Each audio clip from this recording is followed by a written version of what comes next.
This was last summer when I was driving in a wooded area in Indiana, close to midnight, about an hour from home. I was coming back from visiting my brother in Iowa. At first, it was just like any other drive. My usual playlist was on, the car's hum kinda comforting, and my Chevy's headlights were barely lighting up the road. I was just thinking about my day. It was a good visit.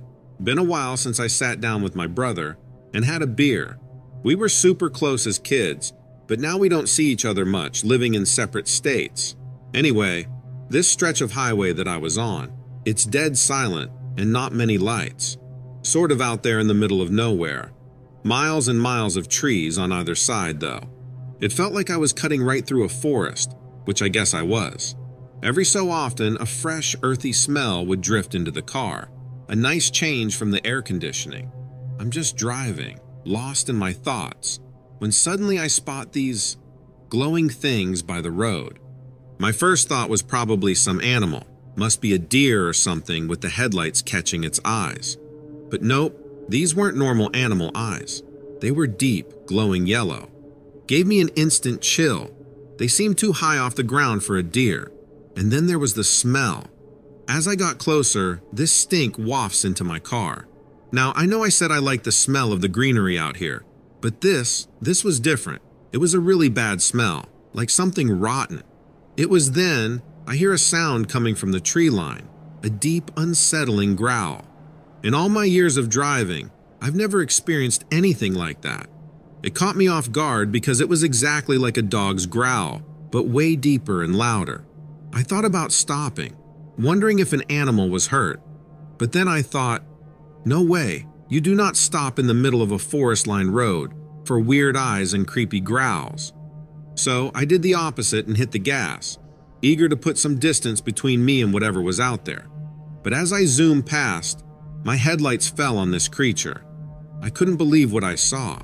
It was covered in thick fur, some bits sticking out, shining in the light. I remember seeing broad shoulders, beastly stature, and, is it weird to say this, elongated feet. Feet that seemed equipped for running. And here's the really crazy part. For a split second, it looked like it was standing upright. This was definitely a silhouette unlike anything I've ever seen. But those eyes, those glowing yellow eyes, lingered on in my mirror until they were swallowed by the dark. That's when I realized that the late-night peaceful drives were never going to feel the same again for me. When I glanced in the rearview mirror, I felt my stomach drop. There was this creature just crossing the highway.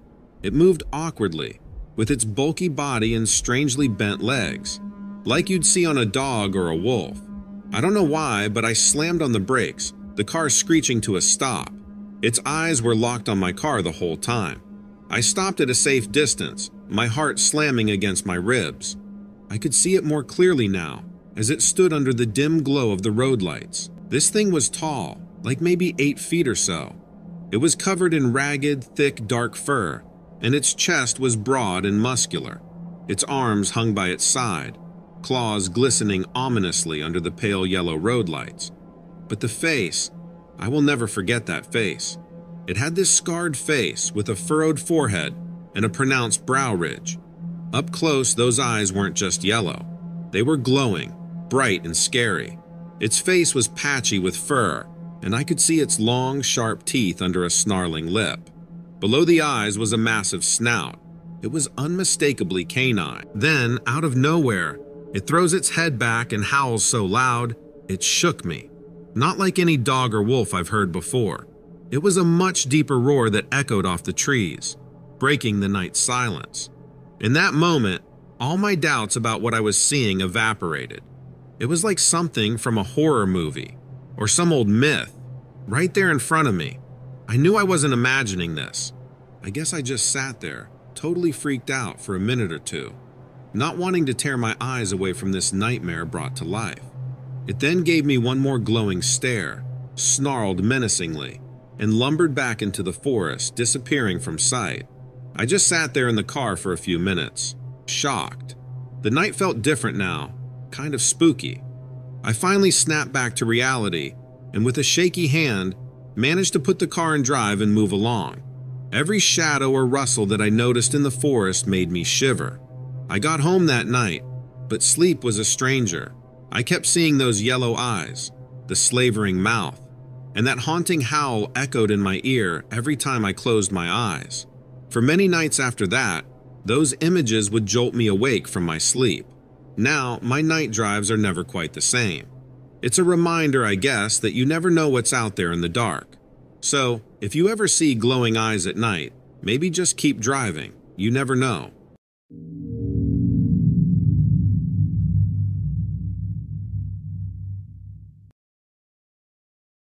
This happened in Myrtle Beach, South Carolina, while I was on one of my shell collecting trips. You could say that collecting shells is a big-time hobby of mine.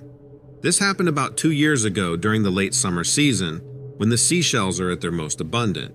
I'm not really a sea person in terms of going in and swimming, but I've always loved the sound of the waves and the salty air.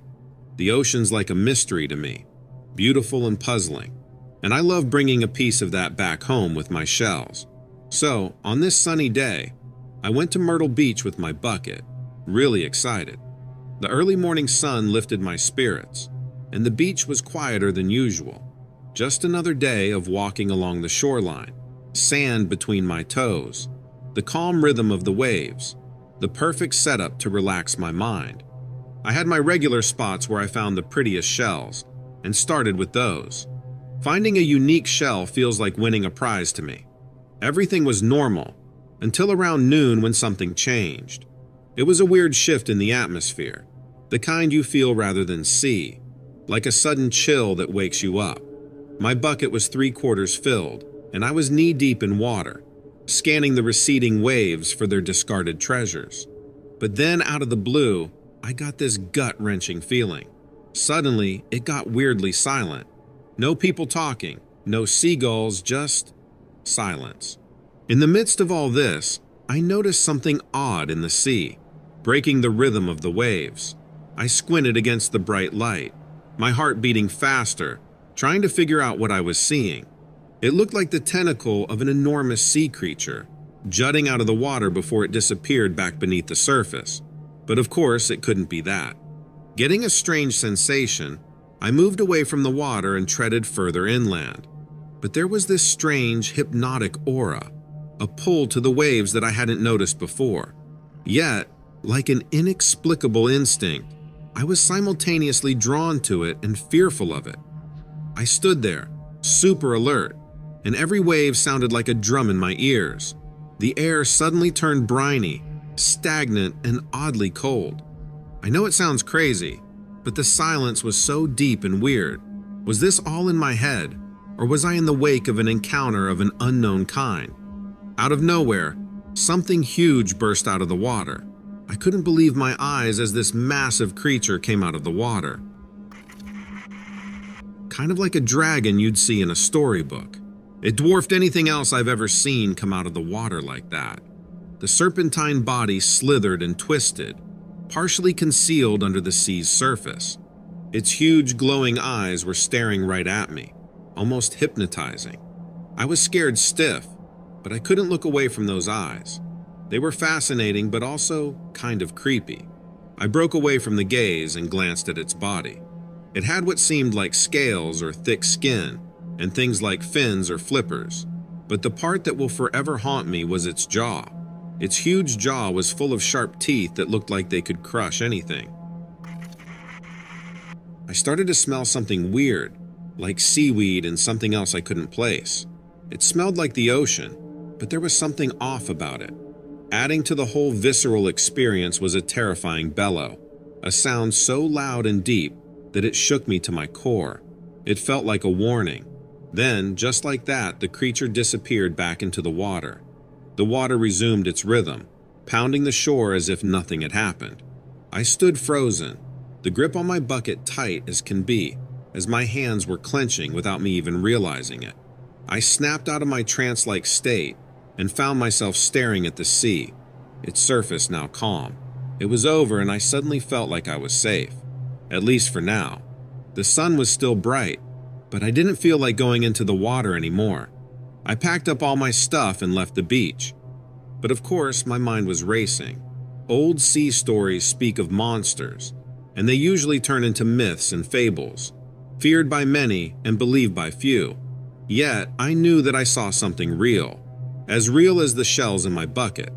This event changed my perspective. Every time I hear the quiet crash of the waves or smell the salt in the air, I am reminded of that day. Now, the ocean sounds like it's warning me. The sea isn't just made up of all things beautiful. It's also an abyss of unknown and uncanny creatures that live beneath the colossal waves. The feeling stays, and every shell I collect now serves as a stark reminder of that encounter.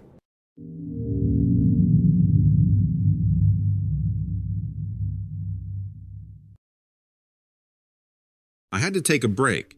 Not a vacation or a trip or even a day off, just a break. I needed it.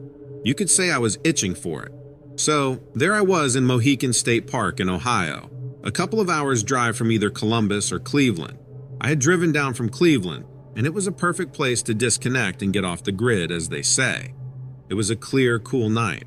I decided to camp alone that weekend. The city just got to me, with all its noise and constant work stuff. That's why I was here in the woods alone, experiencing the stillness. Throughout the day, I busied myself setting up camp and wandering close to my campsite. I find that it's calming, making a spot in the woods your own. As the sun began to dip below the horizon, I hauled out my catch of the day, a couple of fish I'd nabbed from a nearby stream. It's not often you get to cook dinner over a fire with the sun setting like that. After dinner, I leaned back, my back resting on the cool rock behind me. A cigar between my lips, I didn't actually smoke them, and a thermos of black coffee by my side. The stars twinkling above and the moon shining in the dark sky made me feel pretty content. I was taking a thoughtful chomp of the stogie when I heard it, a low, guttural growl. I've heard wild animals before, so I'm not totally clueless about them, but this didn't sound like anything I recognized. It was something else. My heart beat just a tad faster in my chest as I slowly looked around, straining my eyes against the dim light. At first, I saw nothing, but then, looming at the edge of the firelight, I saw it. It was tall, maybe 7 or 8 feet. This creature was standing up, right there in the moonlight. It was big, really muscular. Its legs were weird, kind of like a dog's, but with elongated feet. It looked even weirder standing on 2 legs, with a sort of hunch in its back. It gave off a scent putrid, rancid even, like something had died and had been left to rot in the sun. It was disgusting, and I couldn't help but grimace. I could just about make out a set of eyes yellow, glowing in the darkness, their gaze fixed on me. I felt those eyes on me, heavy and intense. That growl came again, a deep, angry sound that really shook me up and made everything in me scream to run. But my body felt frozen while my mind grappled with what I was seeing. It felt absurd, unreal. I still couldn't believe my eyes, disbelief battling the very concrete fear that was beginning to take root. It took a step closer, an elongated, animalistic step that was quickly followed by another guttural growl. Its body was covered in dark, matted fur. That was when the thought hit me. I was not alone in this wilderness. I was sharing it with a creature, a being, the likes of which I'd never before encountered. But one thing was clear in my head. I had to make it through this night. The rustling got louder, and I just stopped dead. My heart was pounding like crazy, and I couldn't shake off these insane thoughts about what could happen. Then it stepped out from between 2 trees, its head held high. Its eyes glowed and met mine, and even in the dark, you could tell this thing was no ordinary animal. I was freaking out, all my thoughts jumbled up and making me even more scared. I must have stood there for what felt like forever, just staring at it. From a distance, I could see how scary it looked. It had this huge body covered in thick black fur. Its long, muscular arms ended in deadly-looking claws. The face was worse. A scarred, elongated muzzle, a pronounced brow above those damn glowing eyes. It looked kind of human, but not natural. I was trembling with dread, yet I stood my ground, gaze never leaving the creature until a deep guttural howl sliced through the stillness. The sound was chilling, a deep echoing roar that seemed to shake me to my very soul, marking its territory. It made my blood run cold and I was freaking out. I was so scared I could hardly breathe. Then, quite abruptly, it turned, retreating further into the forest, its figure disappearing into the inky dark beyond. I was so relieved I just collapsed on the ground, totally drained from all that adrenaline. I stayed huddled there for a long time, the disturbingly fresh memory of the growl imprinted in my mind. Night fell deeper while I grappled with what I had witnessed. I was shaken to my core, my thoughts a whirlpool of bewilderment. The sounds of the forest, the rustling leaves, and the distant hoot of an owl, they all seemed so much louder in the aftermath of the brief, terrifying encounter. Every noise had me thinking it might come back. That whole thing made me super jumpy. I kept thinking every snap of a branch was it coming after me, and every shadow looked like a wolf, especially with how the firelight moved. I wished for daylight, for I dreaded each passing minute of the night, my heartbeat echoing that menacing growl. In the comfort of my tent, I wrestled with sleep, a part of me still expecting to hear that dreadful growl again. But as the night stretched on, my trembling exhaustion won against my acute fear. Only when the first rays of the morning sun seeped into my tent did I let out a breath. I was alive. I had survived the night. But even as the day came alive with the chirping of birds, the knowledge that such a creature existed had forever tainted my peaceful solitude in the woods. Was I afraid? Absolutely. But there was also a dark, gnawing curiosity. A part of me wanted to see the creature again, to confirm the events of the previous night. But as I packed my things, leaving nothing but extinguished firewood behind, I knew I wouldn't be returning, not anytime soon at least. Each time I close my eyes, I still see its sharp, glowing gaze glaring back at me. It really hit me. Not everything out there in the forest is as harmless as a deer or rabbit. Some things you encounter are nothing like anything you could ever imagine. That encounter, it's left a mark on me. I can't tell if it's fear or respect, but it'll stick with me for a long, long time.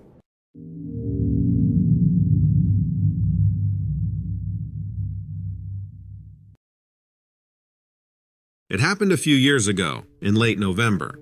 I was driving through the mountains in eastern Pennsylvania. Out there the roads twist and turn a lot. I've always been a night owl. Something about driving at night, especially on these mountain roads, just calms me down. It felt like the whole world was quiet and calm, just for me. That particular night, the moon was full and super bright, almost making the trees glow. Kind of spooky, but pretty. I was in my old Ford truck, which always grumbled on uphill drives, but I loved that thing.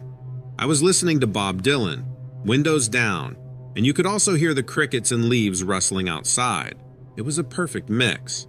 His voice mixed with the quiet of the mountains really makes you feel alone. It's weird how some moments just make you think. Driving down those almost empty roads, with the trees on one side and just darkness on the other, I couldn't help feeling like someone was watching me. You know that gut feeling you get when you feel someone's eyes on you, even if you can't see them? Same thing. But I chalked it up to just the eerie moonlight playing tricks on my nerves.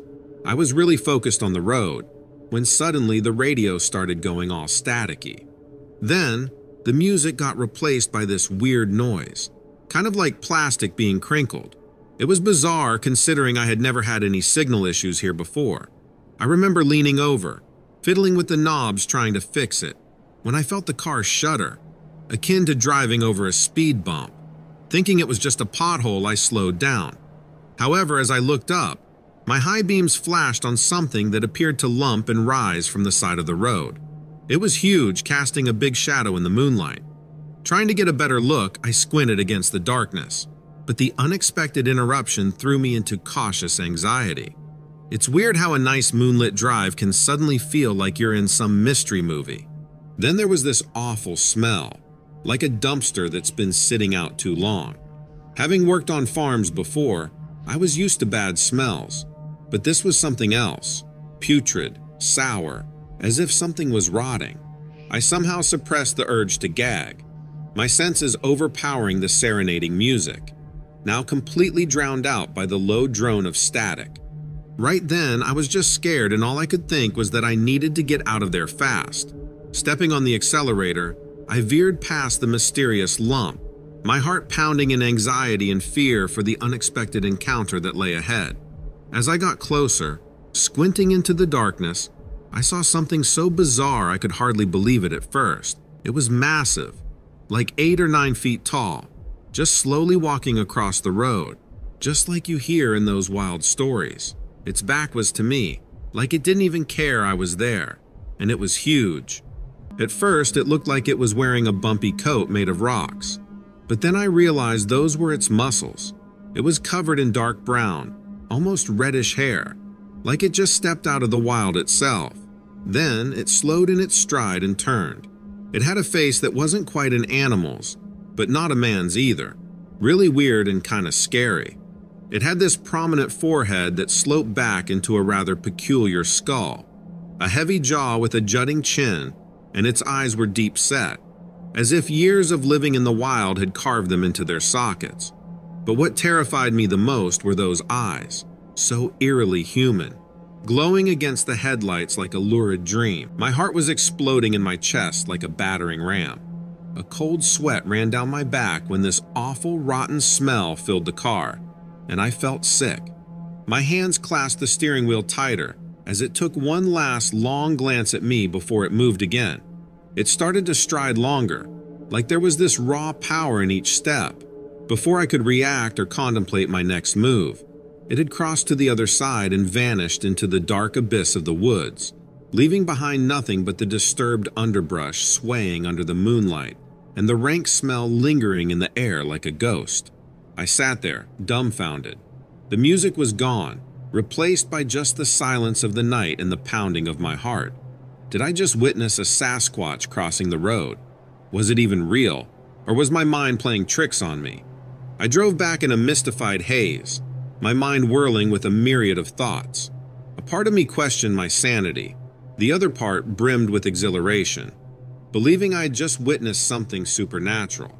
For a city guy like me, not used to all this nature stuff, the image of that creature, especially its eyes, just stuck with me. Ever since, my night drives feel different, like I'm seeing a side of nature I never knew. I wouldn't say it scared me off driving at night. In fact, it has made me even more hypnotized towards the mysteries sleeping under the moon's tranquil glow. I'm checking my rearview mirror a lot more now when I'm out at night. Was it real, or did I just imagine it? Maybe it was just the moonlight playing tricks. I can't tell. All I can say is, moonlit drives aren't just romantic anymore. They can also drag you into the realm of the unexplained and unknown.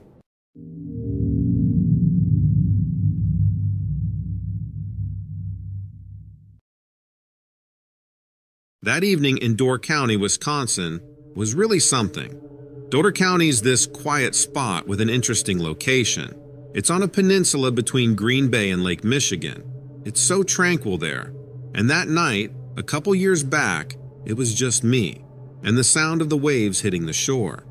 I was spending a weekend at my lake house and taking a walk near the water. I've always loved the night for its peace.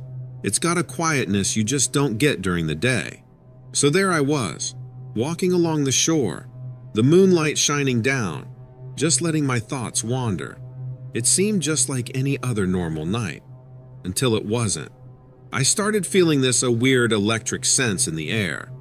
Suddenly, the night felt different, colder, and kind of strange. Have you ever played a song you know by heart, but one note is just slightly out of tune? It felt like that. The calm night I was enjoying just didn't feel the same anymore. The waves that were soothing before now felt spooky, and the moonlight that looked beautiful earlier made me feel kind of out of place. The air felt tense, like something was about to go down. My steps felt heavy, and every crunch on the path seemed louder and a bit scary in the silence. Something was without a doubt not quite right. What happened next? Whether it was real or just my imagination, I'll never forget it. The vast expanse of the lake, now with this strange and unnatural calm, began to look intimidating. A thin layer of fog began to roll in over the water, covering the surface in a hazy mist. And then the smell hit me. Not the fresh, briny odor of a lake shore, not the dampness of the fog, but a fouler scent entirely, reminiscent of the time I discovered a forgotten rodent trap in the shed, only 100 times more potent. The combination of elements, the eerie quiet, the growing chill in the air, and the offensive odor escalating with every breath, set my nerves tingling and warning. I trusted my instincts and started to head back when I heard it. A soft crunching sound, like the rustling of dead leaves or the snapping of twigs under the footfall of a large creature. The sound seemed to be coming from further up along the shoreline. All of a sudden, all air seemed to have evaporated from around me, leaving me gasping. I tried to rationalize it as somehow normal, but telling myself that didn't help. I still felt scared, and I couldn't shake off this creepy image in my head of some nightmare creature. I squinted into the fog, trying to make out the source of the sound. That's when I spotted it. Just at the edge of visibility, moving slightly, was a tall figure. I rubbed my eyes, thinking they were playing tricks on me. It was too thin to be human, like nothing I'd ever seen. The figure loomed at the water's edge, close to 9 feet tall. As I realized what I was seeing, fear gripped me hard. It wasn't just any animal. It was something monstrous, something my mind couldn't even make sense of. The deer-like skeletal structure, it moved on what I can only describe as the legs of an elk, except more grotesque and skeletal. Its body was like a nightmare, skin stretched over bones and rotting flesh, like it was barely holding together. But the worst part was its face, or rather, where its face should be. It had antlers on its head, and instead of a face, just 2 shining lights like eyes. Those yellow eyes glowed eerily through the enveloping fog. That's when it dawned on me. I was staring straight at a Wendigo. I remembered the old stories about a spirit, half beast, half man, I heard as a kid. It must have known I was there because it vanished as fast as it appeared, moving in a way I can't even describe. It just melted into the night, silent, leaving only the fog behind. The silence left in its wake was almost as eerie as the encounter itself. I wasn't sure how long I stood rooted to the spot, my mind dealing with the reality of what I had just witnessed, questioning my own sanity. I somehow managed to turn and walk away, leaving the creepy, quiet shoreline behind. That night, no sleep came to me. My head was filled with disturbing images, replays of that indescribable creature I'd come entirely too close to. I couldn't stop thinking about how it appeared and vanished, those glowing eyes, and the deep silence that came after. In the comforting light of day, the night's encounter seemed almost unreal, but the vivid memories played again and again in my mind, never fading the way dreams do, serving as a chilling reminder that it really did happen. The encounter left me with more questions than I started with, thrusting me into an uncanny reality.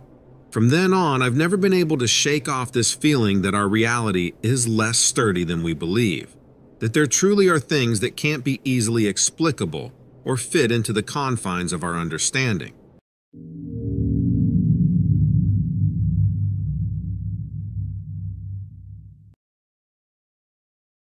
I'm a park ranger in West Virginia. Been at it for years now. Most of my time's been at Blackwater Falls State Park. It's a beautiful, vast place. This particular incident happened not too long ago, during one of those moonless nights. It was around 2 a.m., and I was about to round off my shift when I got a distress call from one of our campers. Now, you'd be surprised at some of the distress calls I've had to respond to over the years. Lost dogs, missing keys, you name it. I've gotten calls about it. So, naturally, my first instinct was to brush this late-night call off as just another camper getting spooked by a raccoon in a trash can. But you can't be too sure, right? So off I went in my patrol car towards the camper. That night, the park was extra quiet, kinda eerie. I parked near the bathhouse, always a popular front line for raccoons' guerrilla warfare. It was dark, with just a few slits of starlight coming through the trees. The picnic tables and fire pits were hidden in the dark, and the trees seemed to sway, like they were listening to some silent tune. Something was off that night. I've spent enough time in the wilderness to recognize the usual symphony of the night, where every creature plays its part. But that night, it was like everything was on mute, no usual sounds of the wild. The silence was almost unnerving. The only sound I could make out was the crunch of my boots against the gravel as I began my short trek to the camper's site. Armed with my trusty flashlight, I ventured onwards, the beam cutting through the darkness showing only a few feet ahead. As the bathhouse lights got smaller behind me, I suddenly heard rustling and a weird flapping sound above me. I quickly shone my flashlight up and caught a glimpse of something. Whatever it was fast, leaving a rustle of leaves and a chill in its wake. Now, I don't get frightened easily, but that sound, it felt alien and out of place. I'd never heard anything like it in all my years here. I stood there quiet all around, feeling a bit nervous. Gathering my gumption, I decided to move ahead. I still had a job to do. The faster I could confirm this was just another misidentified wildlife situation, the sooner I could get back to the warmth and security of my station. But somewhere deep down, I had a sense that tonight wouldn't be so simple. Nearing the camper's site, my flashlight's beam hit a tall figure standing near the bathhouse. I stopped in my tracks. At that moment, I froze. My heart stopped, and I couldn't breathe. What I saw in the flashlight's beam was not a misidentified raccoon or a camper in distress. No, it wasn't anything I had encountered in my career as a park ranger. It looked like something straight out of a scary story. In front of me was this creature, over 5 feet tall, giving off a vibe so creepy it made the cold night feel warm. It was dressed in black, darker than the night around it. Its body was almost human-like, which was really creepy. It had long, sporadic arms that ended in clawed hands, hanging loose, and by its sides, wings, enormous bat-like wings that seemed folded into its back. But the face, if that's what you can call it, was the scariest part. Staring intensely, I could discern no facial features, except 2 large, round, and eerily reflective eyes that glowed an unnatural red in my torchlight. It stood in stark contrast to its seeming lack of any other features on what was its gray face. Those chilling red eyes met mine, and then all rational thought abandoned me. I couldn't believe my eyes. It was the Mothman. I knew it instantly from hearing all the local folklore. I've always considered myself a courageous individual. Usually I'm not scared easily, especially with my night shifts in the wilderness. But in that chilling moment, as I stood frozen, my stare locked with this creature of nightmares. Fear was the only thing coursing through me. The creature just stood there, as if it knew how much it freaked me out. Releasing a shaky breath, I took a shaky step back, not daring to turn my back on the creature. It was still perfectly still, those inscrutable eyes fixated upon mine, casting a cold dread that made me feel wholly hunted. I dropped everything and bolted for the patrol car, tripping in my panic, heart racing. I didn't look back, fearing those eyes to pierce me again. I jumped into the car, drove off, and the quiet woods just disappeared behind me. Back at my post, I reported the incident, describing the creature in as much detail as I could muster. My superiors were skeptical, chuckling it off as an effect of the graveyard shift. Fever dreams, they said. But the terror in my own retelling had me certain that this could be no dream. I can't shake that encounter. I still wake up all sweaty, with those red eyes haunting me, even after I'm awake. That night changed how I see the park, and night itself. Gave me a real respect for the unknown. The distress call had long been forgotten. The creature I saw that night, the Mothman as they later referred to it, had left a lasting impression, enough to make night shifts feel like a haunting reminder of the terror that still sails through the woods of Blackwater Falls.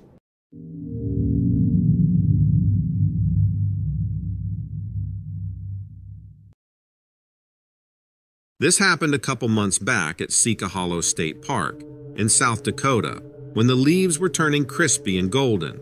The park was named Sika, a Dakota word for bad or evil, due to the iron-red tinted water which was seen as blood by the Dakota tribe in the area. And that should tell you something about the area. Basically, it's shrouded in mystery and ancient stories.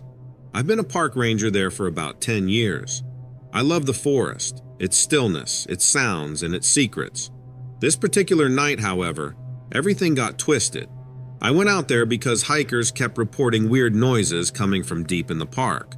One guy claimed he heard heavy footsteps and snapping branches. It sounded like a tourist's tall tale, but the reports were getting more frequent, so I decided to check it out. Honestly, I was skeptical. In my line of duty, myths and urban legends are as common as trees in the woods, but this was part of the routine. Funny how routine makes everything seem so normal. If I had any idea what was going to happen that night, I might have thought twice about going in alone. As I began my patrol, the sun was dipping low behind the trees, their shadows stretching long and dark across the grass. I hadn't heard so much as a squirrel rustle. It was quieter than usual, just my footsteps and some distant owl calls. Disturbingly quiet. As I ventured deeper into the park, the ground was covered in autumn leaves, and you could really smell them decaying. It was thick under my feet. It got darker fast, with just my flashlight lighting up the trees. After an hour of strolling in the eerie silence, I reached Brule Creek. By this point, the peaceful nocturnal sounds of the forest had returned. The owls, the foxes, the gentle rustle of the nighttime breeze through the leaves. I was about to call it an uneventful night when a loud crunch came from the woods beyond the creek. I instinctually froze and switched off my flashlight. The noises stopped as if mirroring my quietness. It wasn't a familiar sound. In my many years of service, I've come across all manner of wildlife. But what followed the snap of that branch was nothing like I'd heard before. It was a weird sound. It was a low growl, like the grating of stone, a noise that seemed to reverberate in my chest. This intensity of it was uncanny. It felt predatory. In the dark, trying to figure out those noises, I felt really exposed. All previous skepticism drained away, swallowed by the chilling uncertainty. What lay in front of me in the woods was far from routine and predictability. There was a mystery in that darkness, pulling me in, even though everything in me wanted to run. The decision I made next was arguably the most bone-chilling of my life. Pushing the adrenaline down, I crossed Brule Creek and entered the shrouded darkness of the woods, heading deeper into the dense forest, my instincts screaming at me to retreat. I was scared, like when you just know something's off. But I had to see just how unusual this night could turn. The woods were unnaturally quiet again. It was so quiet, my heartbeat sounded loud in my ears. Suddenly, I got that instinctual, someone's watching me sensation down my spine. My flashlight beam was already skimming the undergrowth ahead, and as I panned it up, it caught a shiny reflection about 7 feet off the ground. Chills shot up my arms as I focused the light on the most unsettling sight I'd ever seen. There was this huge creature, part man, part dinosaur, towering over me from behind a tree. It was huge, more than 6 feet, just standing there and staring at me with these bright yellow eyes.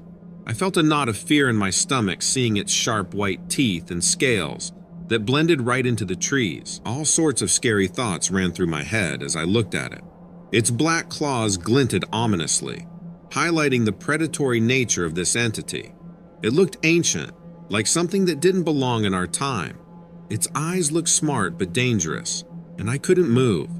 But then, in an eye blink, it was gone. Like an elusive shadow, it moved swiftly, disappearing into the undergrowth, leaving me to dwell in the heavy silence. I could still hear my heart pounding in my ears. The ordeal seemed to last forever, but in reality, it was but a few minutes in the presence of whatever that was. Once it was gone, I could finally breathe and think straight. Part of me thought maybe it was just shadows or my fear playing tricks, but the image of that creature, its glaring eyes, and the intensity of my primal terror were as real as the flashlight in my hand. I knew I wasn't imagining things. I was completely lost for an explanation. Did I pursue it? Hell no. Confronting some wild animal is one thing, but that was something else entirely. Feeling scared like never before, with that image burned into my memory, I got out of there. When I tell this story, people usually look at me like I've gone off the deep end. Did I dream it? Was I really tired and hallucinating? Did I mistake some oddly shaped tree or animal for this reptilian? These questions still haunt me. But one thing is for sure, the park is not the same for me anymore. Those chilling yellow eyes lurk in the shadows, and the silence of the forest whispers the secret it once shared. I know this whole thing has really stuck with me, deep down. It isn't every day a man comes to face with such a horrifying marvel of nature. The reports suddenly didn't seem like tall tales anymore. There's something out there, hidden well within the wilderness. Skeptics might scoff at me, but I know better since I've met the inhabitant of the dark face to face.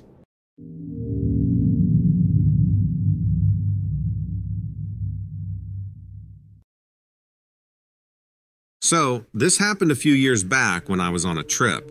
It was kind of a different kind of tourism. I've always been into old buildings. There's something about the tall spires and the woodwork and all the stories they could tell. This time, my interest had drawn me to the Grand State Capitol building in Des Moines, Iowa.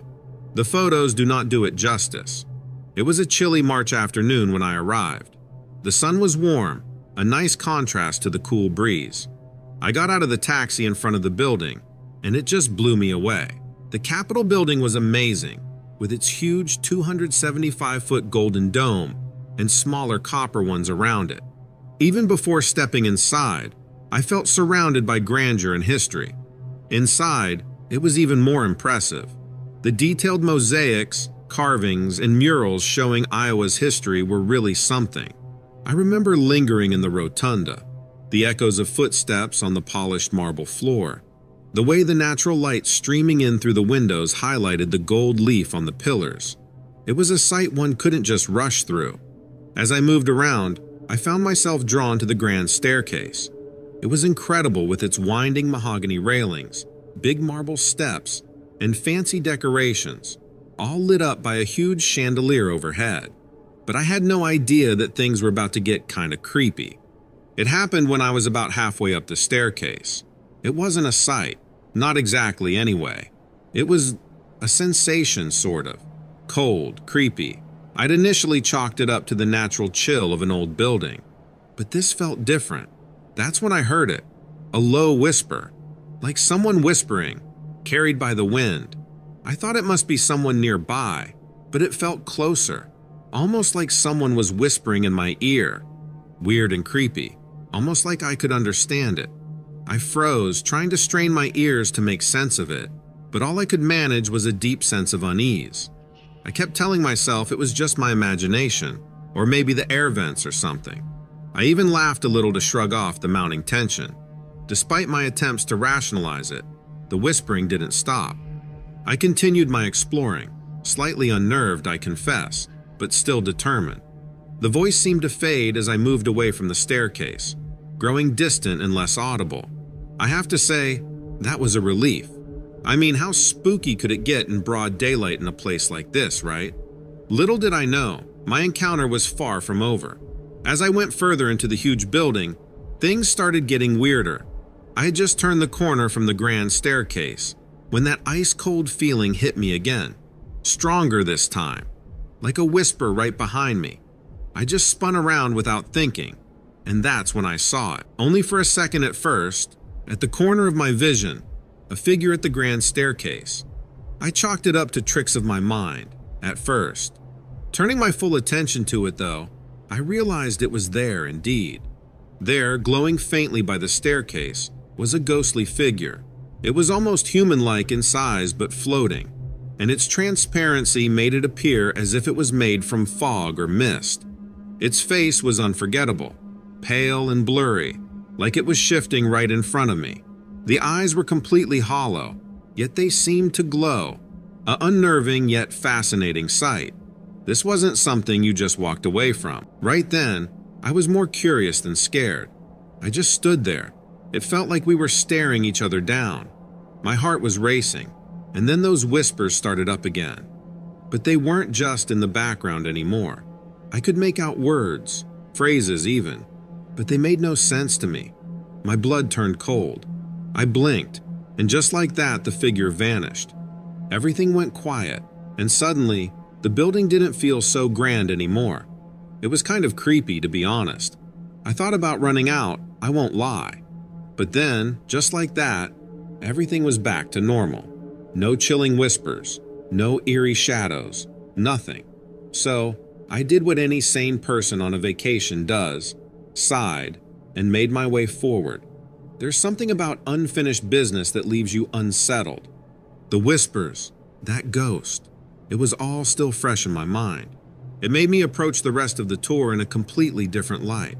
Every corner triggered anticipation. Every creak felt like a whisper. Nothing else out of ordinary happened in my exploration. The rest of the day was quiet, almost too quiet after that, though I'd never thought I'd call a tour through a magnificent building, like the Capitol Doll. I spent the following days deep in contemplation. The encounter had left a profound effect on me. Everywhere I looked, I saw the faint glow of that spectral figure, hauntingly beautiful yet terrifying. That ghostly encounter added a spooky layer to the building's history. It got me thinking about all the history in those walls, the stuff you don't see. I'd return to my normal routine soon enough, but the spectral figure that remained with me, in my dreams, during my meals, even in my idle time. I kept seeing its face, the see-through body, those glowing eyes, like a painting stuck in my head. Maybe it was just a figment of my stressed-out mind, or maybe it was a cry from a forgotten past reaching out for help. Only the spectral figure knows.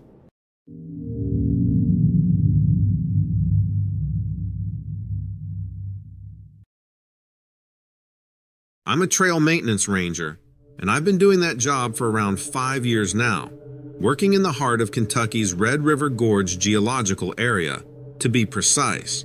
It's a beautiful spot with thick forests and cool rock formations, all tied together by the Red River. Being out there isn't just work for me. It's just so peaceful and quiet out there, a real break from everything. You know, there's something calming about keeping the trails nice for hikers, clear of hazardous branches, rocks, or whatever Mother Nature throws down. I really liked the job. It was autumn. Leaves were changing colors everywhere, just falling off the trees. I was miles away from anyone, just me and the sounds of leaves rustling and bugs buzzing. I was deep in the wilderness, clearing fallen debris from recent storms, and of course, checking the trail signs hadn't been messed around by some pranksters or some critters. Keeping the trail safe is my main thing. Feels good, like I'm doing something important, providing a safe space for people to enjoy their getaway into the welcoming arms of nature. It was getting dark as I was finishing up with a big mess of branches blocking the trail. Large branches from a split tree had collapsed squarely across the path, a surefire hazard for anyone out for a twilight hike. So there I was, huffing and puffing, dragging off the last major obstruction when I first noticed it. It was a smell, rank and putrid. I've worked enough hard days out in the wild to know the smell of decay. It was that, but there was something else to it too. Something sour, pungent. It was just nasty. Being acquainted with the wild, you learn to pick up on these things. Scents can guide you the same way they do any other critter out there.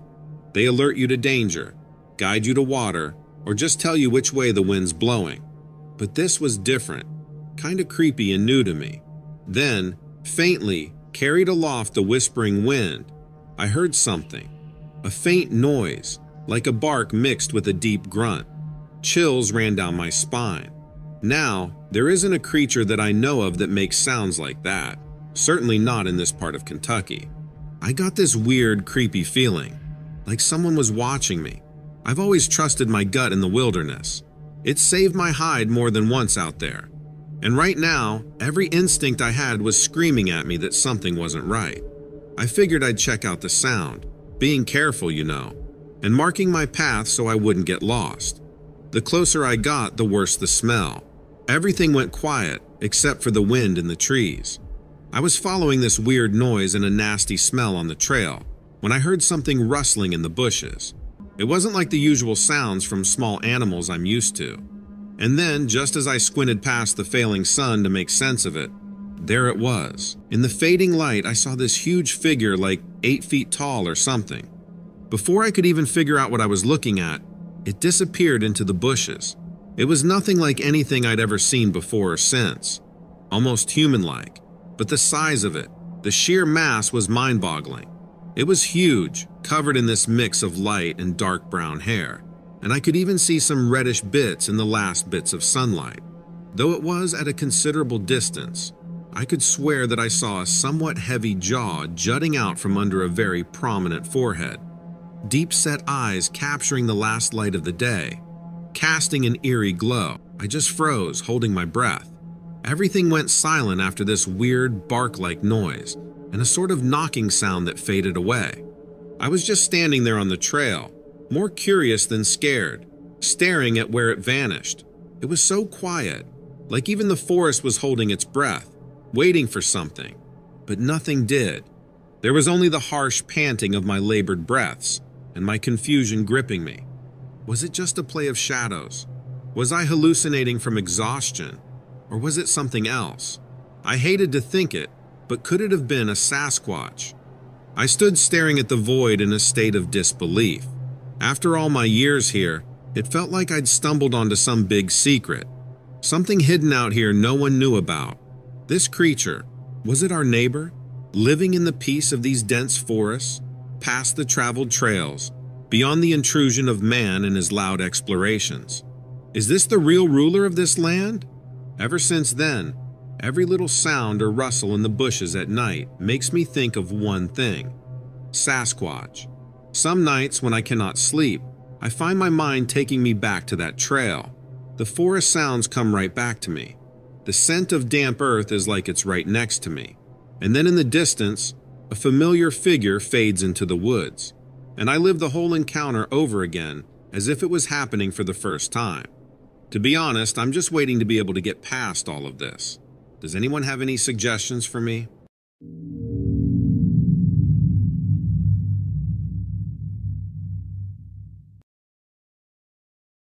A few years back, I was part of a search and rescue team in Olympic National Park, Washington. Those wilderness areas were amazing, but pretty intimidating if you weren't used to them. And the sights there? They were absolutely amazing. Nature in its raw form can surprise even someone like me, who's been doing this for years. So, it was quite early one morning, quite foggy as well. The conditions were tough, like walking on ice. Being the veteran, they had me lead a drill, a mock search for someone lost, especially with the thick fog. It wasn't a chore for me. I've seen tougher days, and I was there to save lives. Help those who bit off more than they could chew or wandered off the trail, or the ones who were just plain unlucky. We started off at dawn, the team and I, geared up, ready to face the wilderness. The plan was simple. I'd lead the team into the forest towards one of the more challenging terrains, mimic the conditions we faced when a real emergency call came in. The visibility was pretty bad, with fog hanging low and giving the forest an eerie feel. The trees were like shadows behind a white curtain. You know, in these situations, I always trusted my gut. It's like a gut feeling you get after doing this for a while. As we pressed onwards, it started making its presence known. I got that weird feeling, you know. I should have known better to ignore it. There was a clearing up ahead, hardly visible through the dense fog. As a practice, we were sweeping the area with our flashlights, slow and steady. Out there, in the wild silence of the forest, even the smallest noise can make your heart pound harder, make your senses even more alert.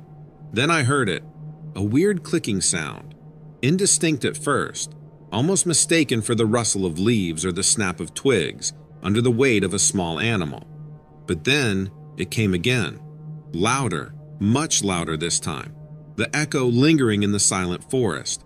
Shadows dancing around the trees as our flashlights attempted to penetrate the fog and capture what made that noise. I raised my hand, signaling the team to stop, to not make a sound. My heart pounding in my ears, we were all silently straining to hear, to identify the source of that strange, again, clicking sound. Something was off about it. It didn't fit into the forest's usual soundscape.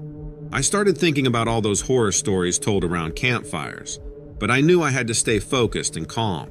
I got myself and the team ready for whatever was out there in the trees. I'll admit, at this point I was getting a bit edgy. The foggy air, the dense terrain, and the strange clicking noise were all serving a chilling cocktail of creepy. Up ahead in the foggy distance, illuminated briefly by the sweeps of our flashlights, I saw a silhouette. Definitely not a lost hiker or one of our crew. Something else, Something totally new to me. Just for a moment, a silhouette of a gaunt, tall figure, about 7 feet or so. The shape was wrong though, all hunched over and awkward, like it was on all fours. It bolted into the fog faster than any critter I've seen. We all just froze. We all noticed that odd clicking sound getting fainter, all of us wondering the same thing. What the heck did we just encounter? Gulping hard, I turned the beam of my flashlight towards the ridgeline, trying to catch another glimpse of the strange figure. But it was gone, vanished into the opaque white fog. Getting a distinct view in that damn fog and distance was next to impossible. But from what I could see, it was unlike anything I'd ever seen before. The figure had moved across the land with an unusual posture, much too fast and fluid for a human being. It was like a human, yet not human at all, with elongated pale limbs shining briefly in the uneasy light. Now, I am not one to scare easily. In this job, you gotta be tough, always ready for whatever the wild throws at you. But I'll admit right then, I was really scared. It was like a chill running down my spine. Without wasting a second, I made my decision. Signaling my team, we proceeded towards the area where the figure had vanished, our flashlights flickering erratically through the dense vegetation and thick fog. With every echoing click that resounded through the otherwise silent forest, I could feel my heartbeat pounding in my chest. It was more silence, more fog, and then nothing. No creature, no tracks. Just the relentless fog dancing around our flashlights. We took turns trying to figure out where that clicking was coming from, but couldn't find anything big enough to make that noise. Eventually, once the excitement of the initial sighting subsided, we added it up to a trick of the fog, a result of tired minds, lack of sleep, and distorted echoes. Although we chose to continue the search drill, an air of uneasiness hung over the team after that. I decided not to share my initial sighting with the others. It would just escalate the fear, distract them. I kept what I saw to myself, didn't want to freak out the others. Even after that eventful morning, I continued leading search and rescue missions, but that feeling of dread never really left me. Every rustle, every shadow sown by the dancing light of our flashlights would bring me back to that eerie encounter. That pale, strange figure haunting the edges of my memory. There was something about it that was deeply unsettling. It changed the way I felt about the forest, the wilderness that I had considered my comfort zone. I couldn't shake off the primal fear that had taken root in my mind. It made me realize that sometimes there are things out there we just can't explain. This isn't just a ghost story or some old tale. It's something I saw, something I experienced. A chapter from my life that taught me to respect the enigmatic depth of nature. We tend to believe that we understand everything and control all aspects of the world. But truth be told, there will always be mysteries. Mysteries around every corner, hidden in the depths, or like in my case, lurking unseen in the forests.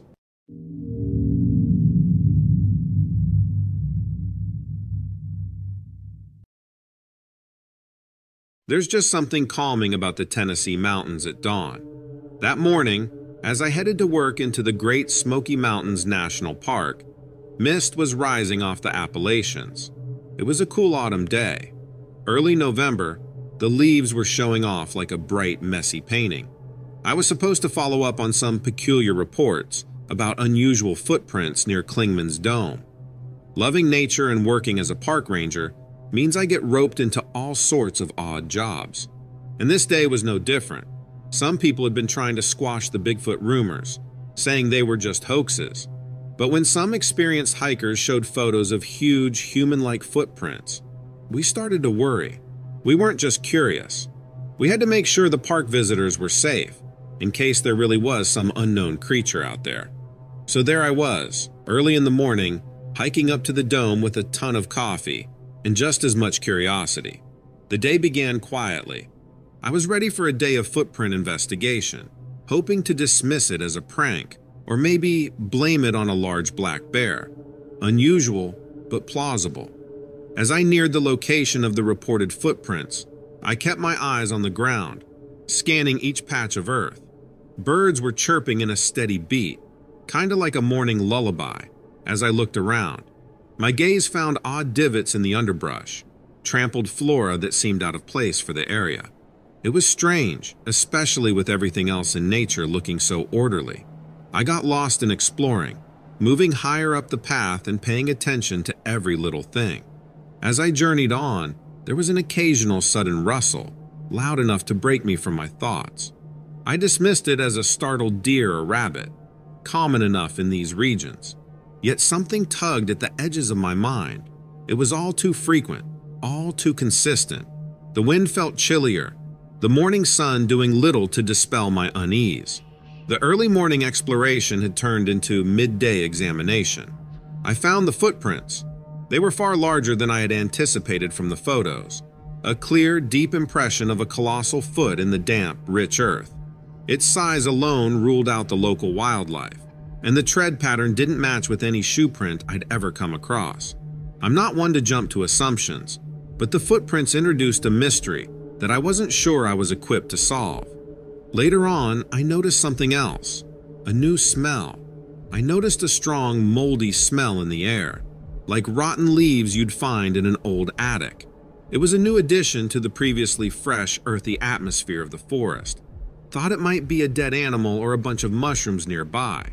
Certain types can have strong smells if there are a bunch of them together. With every step, the rustling sounds, strange footprints, and that weird smell started to form a story in my head. I wasn't just following weird clues anymore. I was on the trail of something big, something unknown, right here in the Smokies. As the sunlight began to fade, I decided to delve deeper into this unfolding mystery. My world came to a standstill when I spotted an immense figure lurking in my peripheral vision. Then, the leaves rustled, shattering the quiet evening. The musky scent grew overpoweringly strong, mingling with the chilled evening air, turning rancid. As I turned toward the source of the sound, my eyes met a sight that I can't shake off till this day. There it was, a few feet off, kind of hidden in the shadow, an imposing figure, comfortably over 8 feet tall. It was huge, a massive shape in the fading light. I could see its teeth shining in the low light, and its eyes, full of curiosity and something like anger, watched me. My heart pounded fiercely in the numbing silence that followed. It stood there, observing me with its deep-set eyes, a type of intelligence evident behind its gaze. It grunted and looked kind of familiar, but also so strange.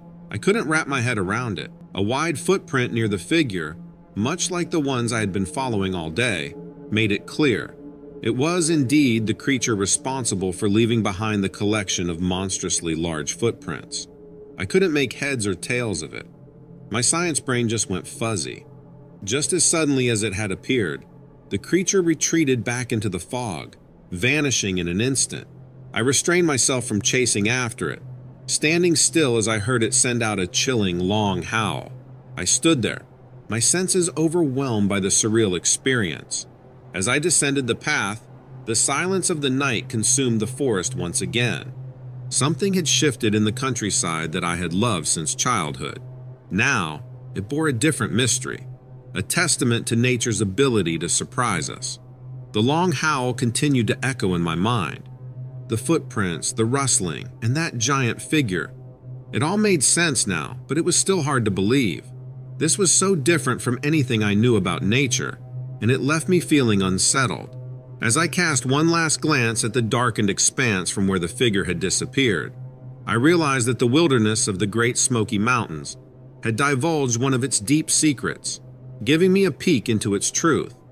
As my mind wrapped itself around my encounter, I was left with a deeper respect for the wilderness than ever before. It made me realize that there are still secrets and stories out there, waiting for the brave to discover them.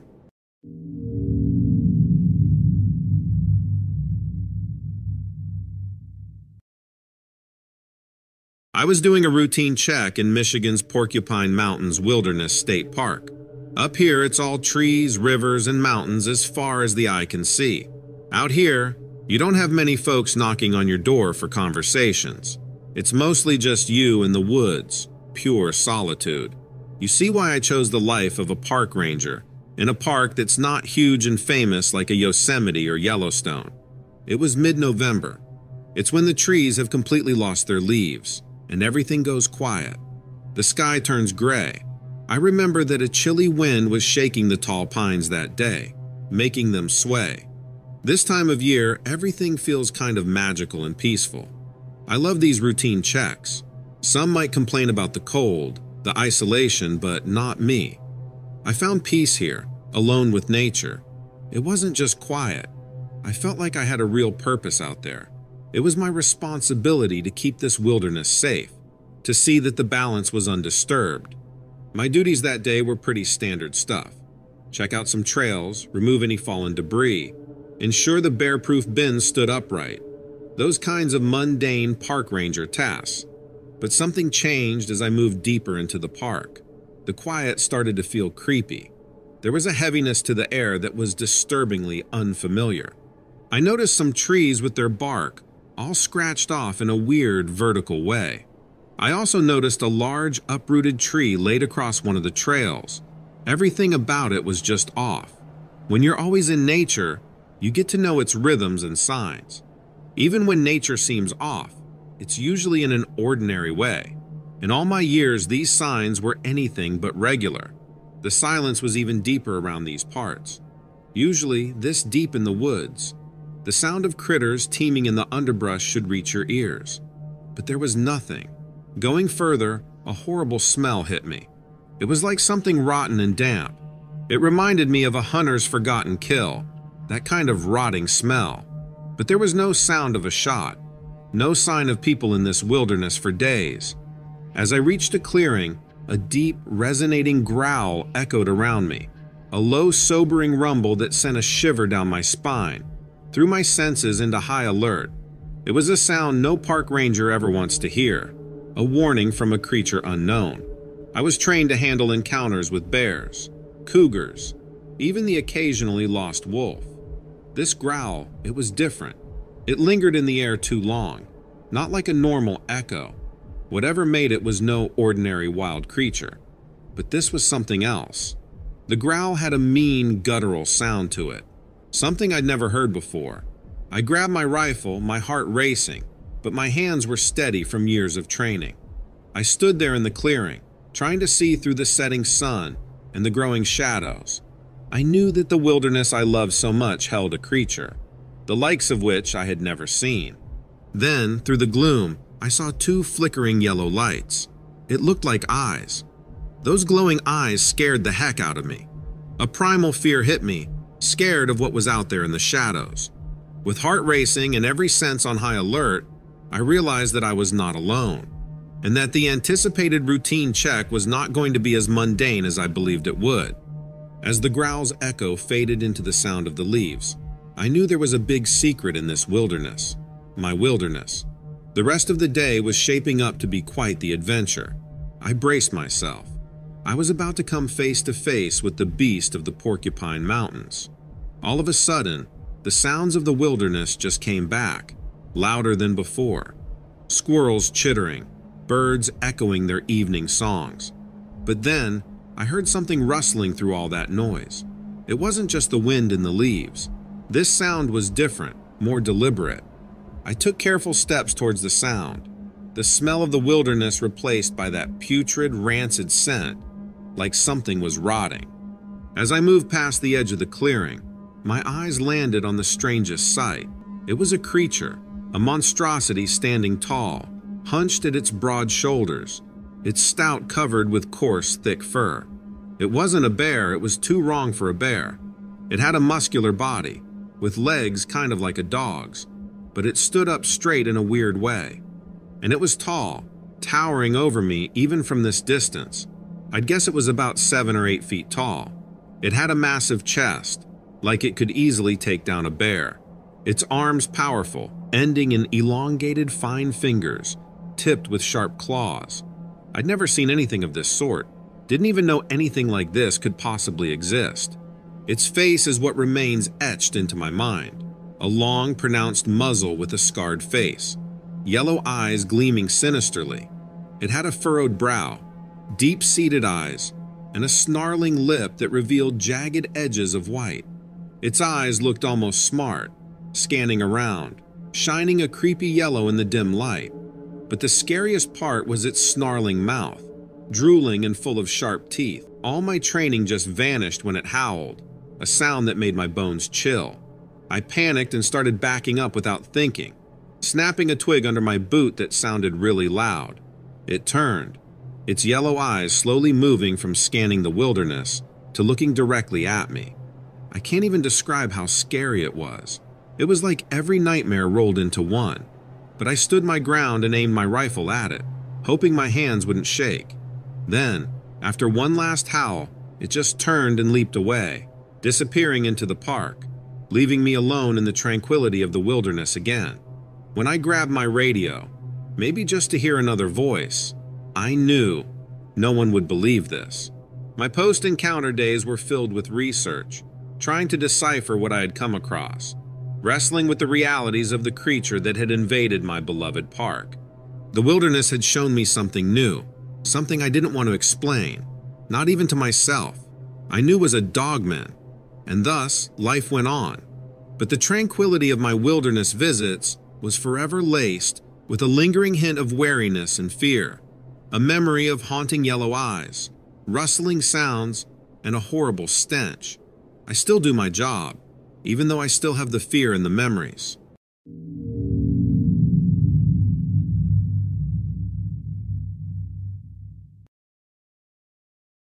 It happened under the wide-open skies of Big Bend National Park in southwest Texas, near the winding Rio Grande.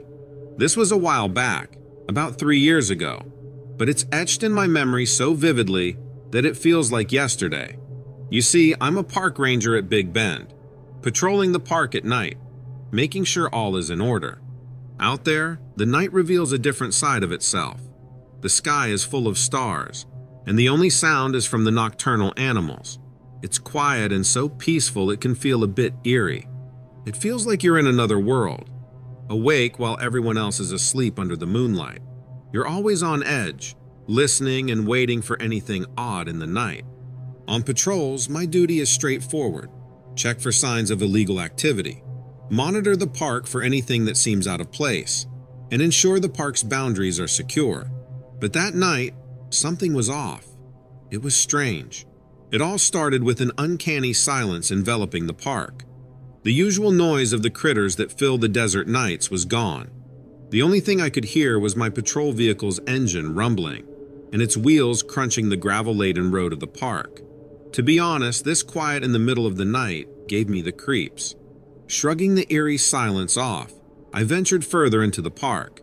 Now, the solitude of my patrol could be overwhelming sometimes, but it also offered an introspective calm. Then suddenly, this creepy high-pitched screech made my hair stand on end. I got this cold feeling in my stomach and instinctively reached for my bear spray. Swallowing hard, I steered my vehicle towards the terrifying. The sight of a massive black shadow cast on the dirt path in front of me left me paralyzed. It was bigger and stranger than anything I've ever seen in Big Bend, or anywhere really. A massive body, towering easily over 6 feet, cast a dark, unearthly silhouette in the dusty orange glow of my headlights. Feeling a bit sick, I turned off the radio to hear better.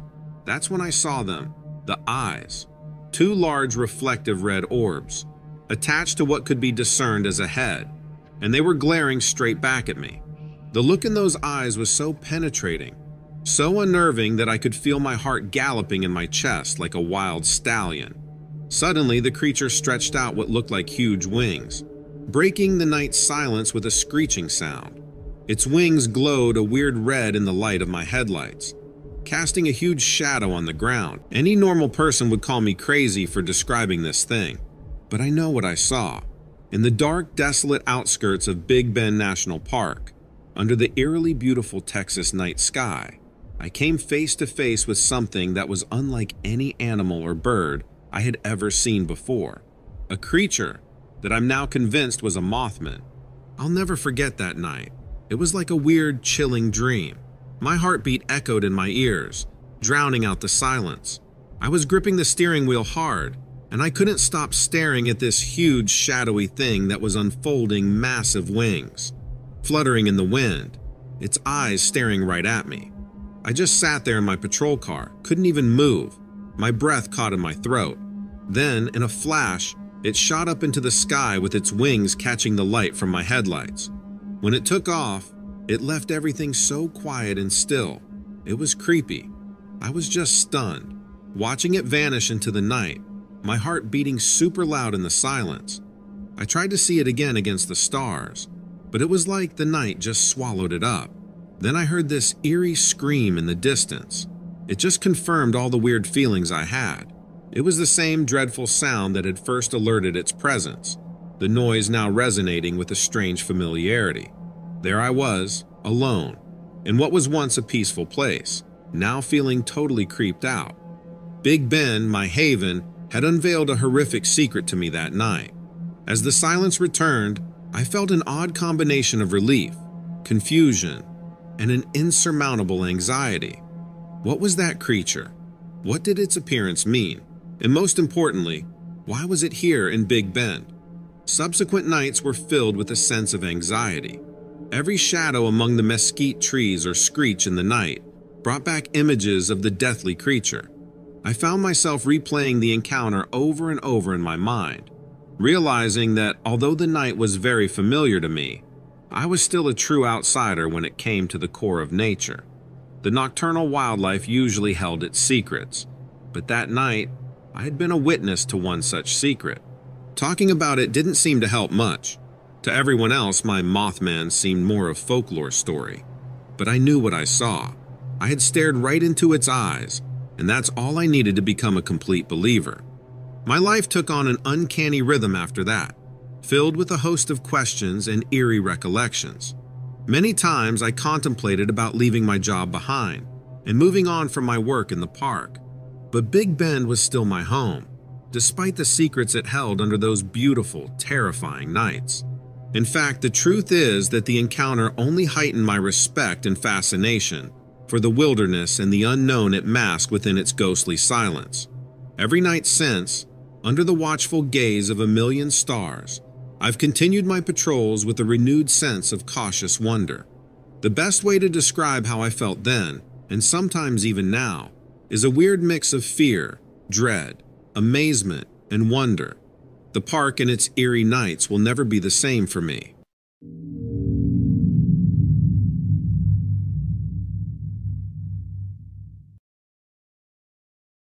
I was out near Grinnell Glacier, doing my regular inspection of the trails. Out here, it's all about respecting nature. You treat her right, she treats you right. Sounds cliche, I know, but it's true. Being a park ranger in the Glacier National Park has always been my dream. Every day is an adventure with so much wild nature around. On this particular day, I woke up to see that a storm was rapidly rolling in from the west. The sky filled up with dark clouds, all orange and red. I could already hear thunder rumbling in the distance. I wouldn't normally head out far in this weather, but there was important work to do that day. The trails needed to be checked for fallen trees and rock slides, checking for whatever the past storm might have thrown at us. Lightning storms can cause havoc on the trails, especially with all that exposure in certain parts. So I headed out to my assigned area. Right off, I noticed a fallen tree, probably about 8-9 feet tall. That tree was an old-timer, and it looked like the weather finally got to it. This job teaches you how fast things can change. As I took one last look at the sky, a bolt of lightning split the air, illuminating the rapidly approaching rain.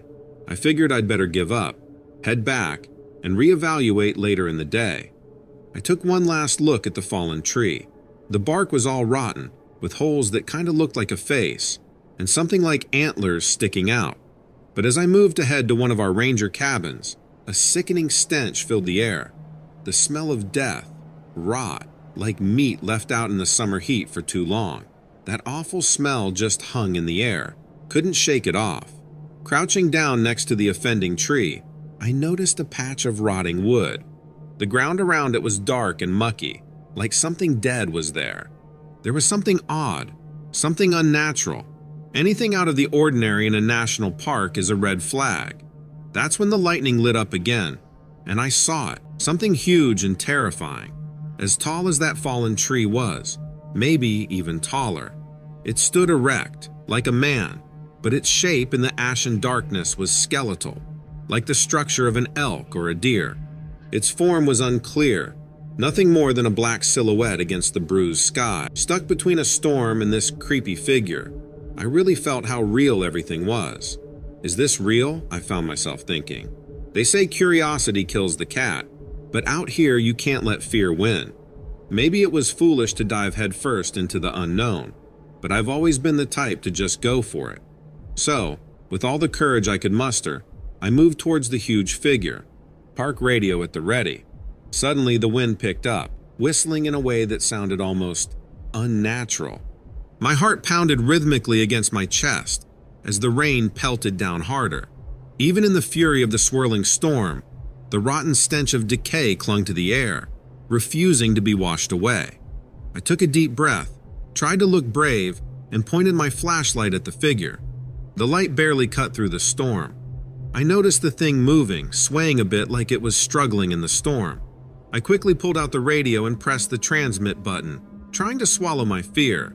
"This is Ranger Mike. Does anyone copy? Over." The only response was the crackling static that melded with the roar of the storm. Tried again. No answer.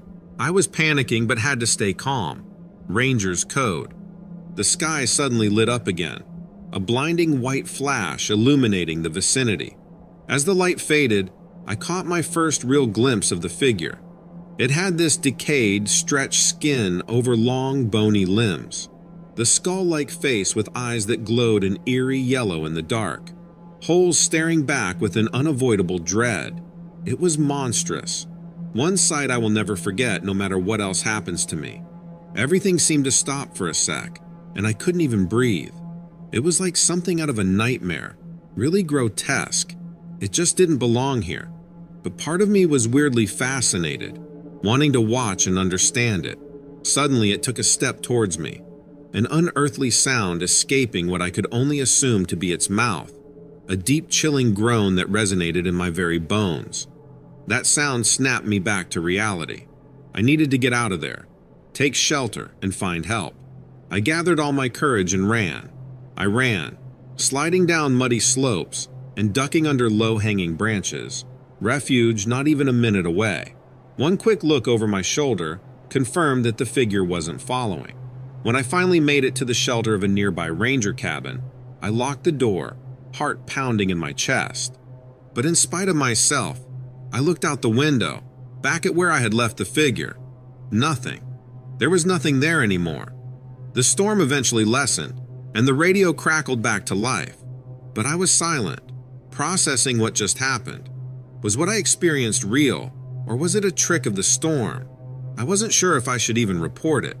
Would anyone believe me? After what felt like an eternity, I finally picked up the radio.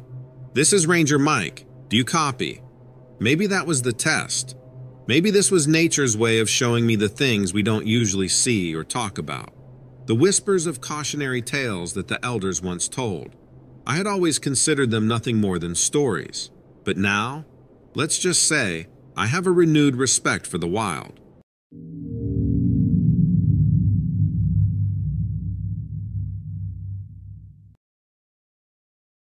A few years back, in late summer but nearly fall, I was drawn to Shenandoah National Park.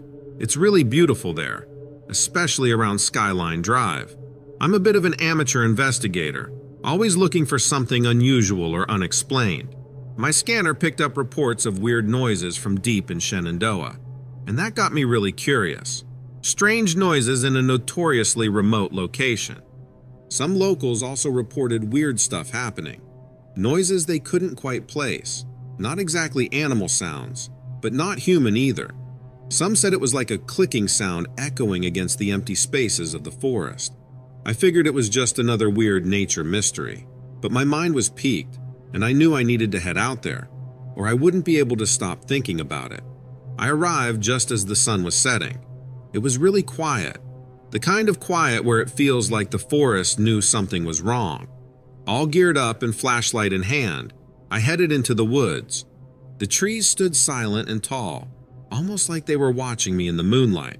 I let my recorder run, hoping to catch whatever strange noises were raising alarm bells.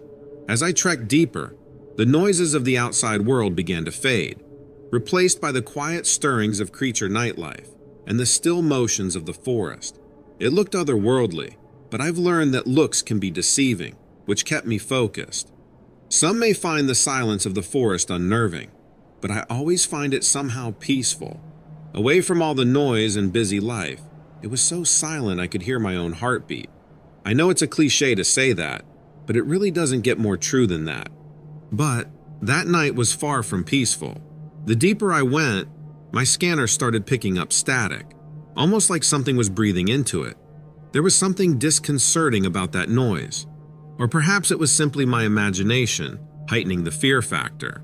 Hours went by, just me and the sounds of the night, like hoots and howls.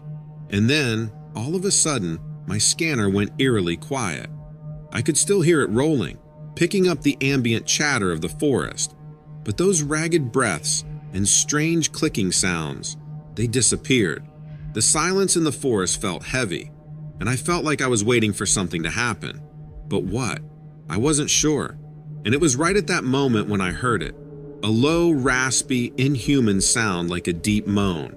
A chill crawled over my spine, and it felt as though my heart grabbed onto my ribs and refused to let go. I swung my flashlight around, the beam dancing over the trees, logs, shrubs, and rocks. Part of me thought I should keep going, but another part was screaming to turn back. I've never been one to listen to that kind of sense, though. I spun around when my scanner started crackling and buzzing like nails on a chalkboard. And then I saw something dark at the edge of my flashlight beam, flickering weirdly.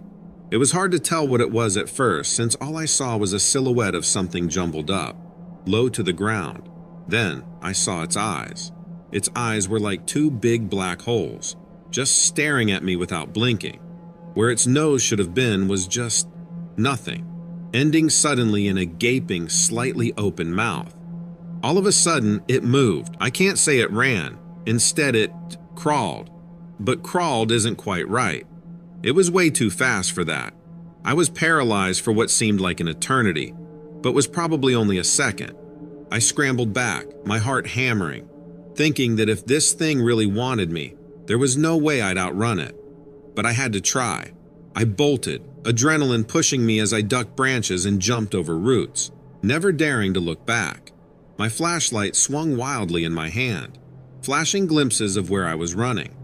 I somehow navigated back toward my car, and as the ground beneath started to even out, my fear subsided.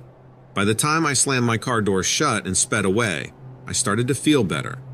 Once I was driving, the adrenaline rush faded, but it left me shaking and gasping for air. I didn't stop until I was miles away, back on the highway for a bit, and then pulled over at a gas station to clear my head. What or who was that creature?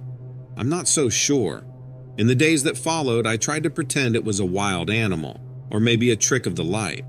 But still, I can't get those eyes out of my head, or how unnaturally fast it moved. People always say there are creatures in the forest we haven't seen or don't know about. But what if some are meant to remain that way? What if there are things out there that have evolved to avoid our sight? Things that are better left undiscovered. But even after all that, I'm still curious. If anything, it's intrigued me. I'm no closer to the answer, and the question continues to linger, but I'm confident that I'll figure it out someday.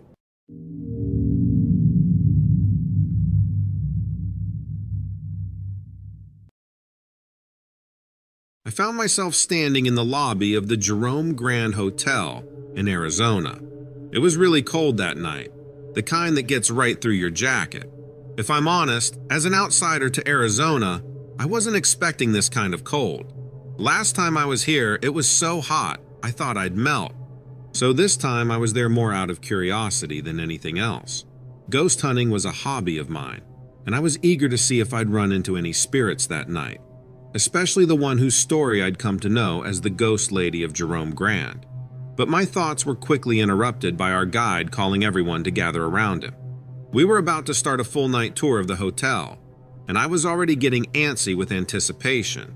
Now, a haunted tour under moonlight had its own unique charm, but a tour of an old building with a history that was both fascinating and somewhat gruesome, well, that was an experience hard to resist. The place felt like it was full of stories, what with the high ceilings, creaky floors, and old peeling wallpaper. The place had a weird smell, kind of musty and old, but with a weird hint of flowery perfume. As we traipsed from one room to another, the guide regaled us with the stories of the past. Each tale was more intriguing than the last, keeping us hooked and on edge. A tragic accident here, an unexplained death there, and events that just couldn't be rationalized. It felt like their stories were still hanging around, making every shadowy corner seem like it was whispering secrets. Then we got to room 32. You know, the one they say is haunted? It had this cold spot and a weird smell.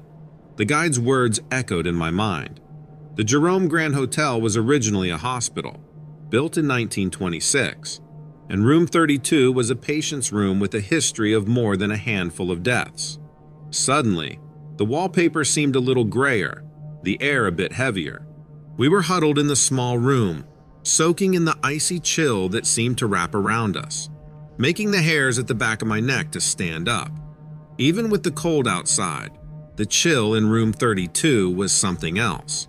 It got right into your bones. It was not a natural cold. Something about the room felt off. Leaving the room, I couldn't resist one last look back, not wanting to be the last one out. In my eagerness to experience something truly spectral, I had lagged behind the group. In the dim light, I swear I saw something, like a mist or a fog on a mirror. The scent of perfume, stronger this time, seemed to linger in the air. I figured it was just my imagination running wild after all those spooky stories. I had no idea what was coming that night. Feeling both excited and a bit scared, I kept going on the tour, hanging back a little from the group. I felt really curious and found myself heading towards a part of the old hospital wing that guests don't usually visit. In the dim light and shadows, I caught sight of something out of the corner of my eye. Looking more closely, I saw a vague form in a mirror mounted beside a weather-beaten cabinet. Around the corner, past an old wooden door, I saw a lady's reflection in the mirror.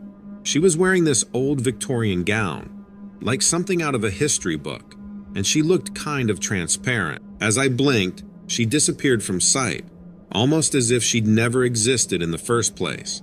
I rushed to the mirror just to find my own startled reflection looking back. I could still smell the vintage perfume in the air, now growing faint, and I felt a cold breeze pass by me. And remember, there were no windows around there. The next few moments were a blur. I remember running back to the group, tripping over my own feet in a panic. I didn't want to be alone with the ghost, even if she was the long-forgotten Lady of Jerome Grand. When I got back to the room with the group, everyone suddenly stopped talking. I must have looked wild, wide-eyed and panting. "I saw her," I said, leaning on a chair to catch my breath. The room was deadly silent except for the sound of my own ragged breathing. Everyone was looking at me like they didn't believe a word. Their silent accusations of overexcited tourist with an overactive imagination echoing in the silence. But I saw her. I'd seen the Lady of Jerome Grand, and she was as real to me as the cold, biting wind outside. Here's the deal. I started that tour loving all those old stories and really wanting to see something strange.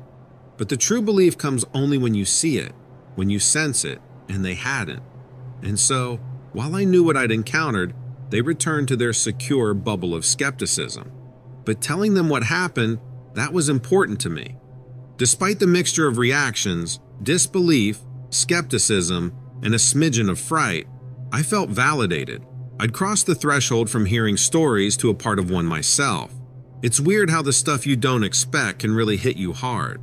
In the aftermath, do I regret it? Not in the slightest. It was a revelation of sorts.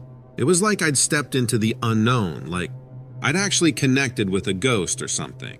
I'd walked in expecting a tour and walked out with a story I'd tell for the rest of my life.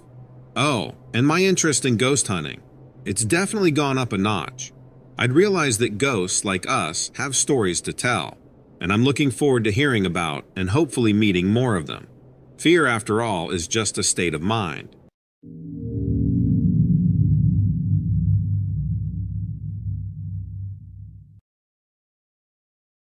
I've been a park ranger at Ohiopyle State Park in Pennsylvania for 7 years.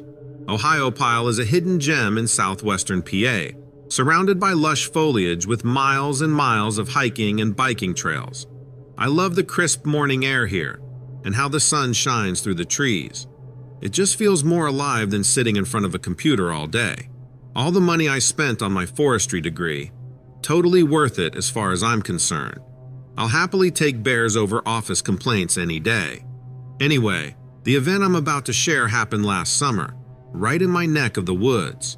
It actually started out as a regular day, an inspection day. We routinely check on the campsites, making sure folks are following the rules, picking up after themselves, and not causing any harm to wildlife or the environment. It's mostly routine stuff, like meeting campers and answering any questions they might have. So, one early morning I just grabbed my usual stuff. A notepad for writing up violations, my flashlight, extra batteries, a park map for any new folks, and of course my canteen filled with black coffee. There was a slight chill in the air, which isn't uncommon, even in the heart of the summer. I hopped in my truck and drove towards the eastern end of the park, where we had a few registered sites. I spent most of that day alone, far from any bustle. It was peaceful. No loud tourists, just the wind rustling the leaves and the distant rush of the river. I loved the quiet, walking from campsite to campsite. Everything was as usual. The only excitement was telling a couple about the no fire outside of rings or grills rule. Other than that, just leaves rustling, crickets chirping, and a squirrel who was totally ignoring me. Towards dusk, I was nearing the last campsite on my list. It had been reserved but was currently unoccupied. It was a little secluded. You had to walk a bit off the beaten path to get to it. As I walked closer to the site, that's when things began to get odd. I couldn't really pinpoint what it was at first. Maybe a change in the air, less birdsong, just an underlying tension. But I didn't really notice it at first. Only in retrospect after everything happened. I had another 50 yards to go when suddenly this smell hit me. It was this awful, eye-watering stench, like nothing I'd smelled before. It was like burning plastic mixed with sulfur, really strong and weird. As a ranger, you get used to all kinds of odors, from fresh pine to the stinky remnants of a skunk passing by. But this was completely alien to me, and right then I heard a thud. It sounded like something heavy had just dropped from a tall tree. It was a sound I'd never heard before. My heart started beating faster. I was both nervous and curious. Should I keep checking the campsite or just get out of there? I had to make a choice. I chose curiosity, or maybe it chose me. Trust me, being a park ranger isn't always as easy as people think. My ranger instincts told me something was wrong. I stood there waiting, listening. I could still smell that awful stench. My throat tightened as I strained to hear anything that could tell me what the hell was going on. Then it hit. This sound. It was a terrible sound. The worst I've ever heard. It was such a sharp screech that it cut right through the forest sounds. The sound made my skin crawl, like a howl straight out of a horror movie. It echoed through the woods, hung in the air for a bit too long, then suddenly stopped. I instinctively crouched down, looking around, and then I caught a quick movement, a passing shadow, from the corner of my eye. It was big, but the setting sun and the thick foliage didn't offer me much else to go on. But what I saw made no sense. My mind was trying to fit the image I had caught. A glimpse too fast, too unbelievable. It was almost like a bat, but much bigger, and those flashing yellowish eyes. Just that image was enough to chill me to the bone. Growing up around here, we all heard stories about the Jersey Devil, dismissed as folklore, nightmares turned into bedtime stories.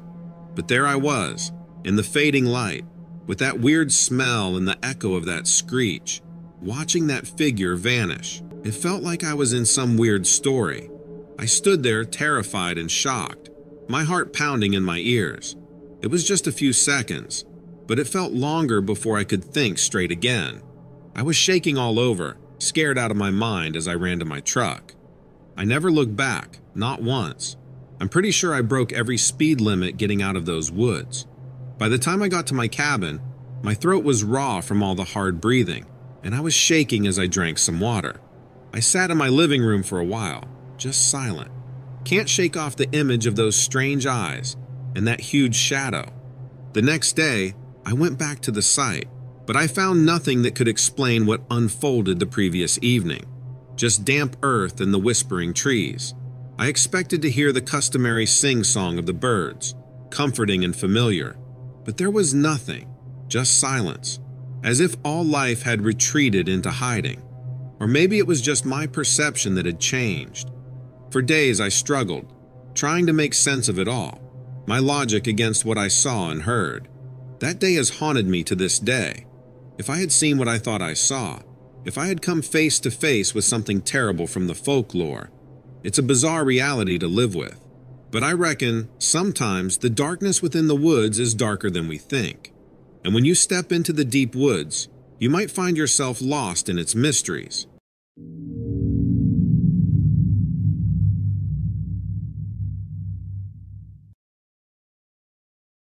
I'm a ranger at Yellowstone National Park, right near where Wyoming, Montana, and Idaho meet. It's a huge place, full of geysers, hot springs, and the famous Old Faithful. It was late in the day, time for us rangers to start securing the area. Tourists get caught up in all the sights and lose track of time.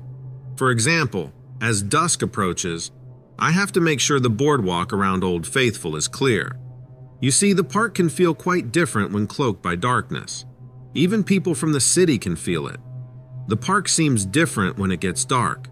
There are all sorts of stories about the park, like vengeful spirits, strange animals, and voices in the wind. But after years here, that kind of stuff never really got to me. After all, I always thought these stories were just for scaring visitors around a campfire. But that day, I was about to see something really unexpected. I was following my standard routine, walking along the boardwalk I had trodden countless times. The hisses and gurgles from the hot springs and geysers almost sounded like they were talking, but I was used to their noises. I found it comforting. I kept my eyes on the boardwalk, looking for any tourists still around. I was really focused until I saw a silhouette in the distance. There was someone standing too close to the edge, right near Old Faithful, which is not allowed at all. This being was on two legs, with big shoulders and maybe a tail. The profile was human, but not entirely. I called out. My shout echoed through the quiet, and then suddenly there was this low, rough growl. It sent a shock of fear through me, which was a sensation that was foreign to my years of working in the park. This was the moment when my rational mind gave way to instinct, signaling danger. That shock, plus the day getting darker, made everything feel a lot scarier. Being a ranger, you're told to be prepared for various encounters, but deep inside, you're never really conditioned for an unexpected one. As I moved cautiously closer, flashlight sweeping, my mind raced, trying desperately to piece the vague features of the creature into something familiar, something I could understand. My breath hitched as the figure shifted. Its silhouette morphed, changing into a form that was not ordinary human anatomy. It was then I noticed the head, too angular to be human, more like a reptile. Those myths that I never believed in suddenly started to feel real. A sudden burst of steam from Old Faithful tarnished my view, the atmospheric pressure shifting and echoing, the silent tension woven through the air. It was almost as if the forces of nature were both signaling and masking what lay in wait. And this was when the dusk-drenched silence started to feel heavy. It was turning out to be anything but a routine park patrol. As the steam cleared in the night's chill, I saw it more clearly. The creature was huge, just unfolding in front of me. Its eyes were bright, really yellow and kind of calculating, staring down at me from its weird V-shaped head. It looked sort of human, but only at first glance. Looking at it straight on was dizzying, scary but somehow fascinating too. I stepped back fast, my heart thumping loud, almost like the geysers around me. My instincts screamed danger, but an odd fascination kept my feet rooted to the ground. It had these huge black claws, and it moved so smoothly, which was weird against the straight lines of the boardwalk. In that moment, I felt like it was watching me, outsmarting me. It was like it knew more than I could even understand. This was way scarier than any ranger's nightmare or campfire story. So tall, so utterly foreign, and so menacingly present. I could barely breathe. I kept backing away but couldn't take my eyes off it. I couldn't help but feel its gaze following my every move, with a sadistic interest that sent shivers down my spine. I neither confronted nor ran, but retreated, compelled by a primal urge to put a safe distance between the formidable unknown and myself. Finally, after what seemed like eons, I reached my ranger station, taking one last look over my shoulder, and there it was, the figure, quiet and ever foreboding, sinking back into the Yellowstone wilderness under the cloak of the night. The natural hum of the park picked up again, the silence broken, indicating the ordeal was over. That night was no peaceful slumber, and no subsequent night was either. The encounter changed everything. Now, every rustle of leaves or breaking twig puts me on alert. The park, which was once my sanctuary, became a vast mystery, holding secrets far terrifying than I could have ever imagined.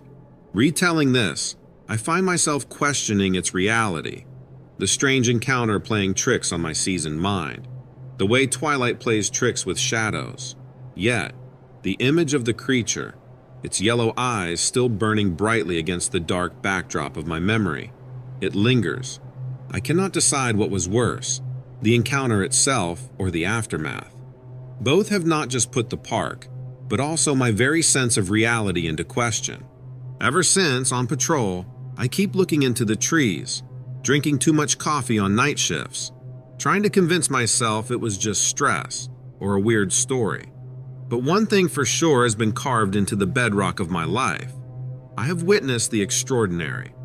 I've touched the fears stowed deeply into my rationality, and it now seems a colossal task to reclaim the sense of peace and order. Maybe Yellowstone was always like this, and it's just the way I see it that's changed. Either way, Yellowstone isn't just another national park for me anymore. It holds something far more profound, something that speaks of the world's hidden wonders, and perhaps its hidden terrors.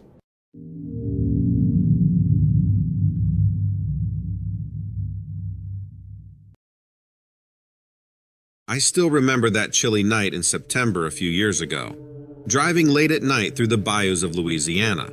Honestly, it still gives me goosebumps. Why was I there, you ask? Looking back, I wonder the same thing. But sometimes you just need a break from all the chaos. Living in busy New Orleans, I wasn't used to much peace. After a few sleepless nights due to stress and worry about my job, I just decided to go for a drive through the swamps. Now, Bayou Teche in the nighttime is eerie. There was a bit of light pollution making the sky above eerie, and the dark silhouette of the eastern horizon added to the chill. The cool wind blew through the open car windows, wrapping around me. I had opened the window to try and wake up a bit. I also resorted to my favorite pastime, listening to some Creole blues. The sweet sounds of the blues was a good combination with the haunting atmosphere of the bayous. My eyes steadily drifted from the road to the car clock display, which was ticking its way to midnight. While lost deep in thoughts, my vehicle's headlights illuminated something by the side of the road. Instinctively, I slammed on the brakes, coming to a complete stop. What looked like a naked man huddling by the road was now pressed up against the bottom of a grand cypress tree looking straight up. Its elongated body awkwardly twisted.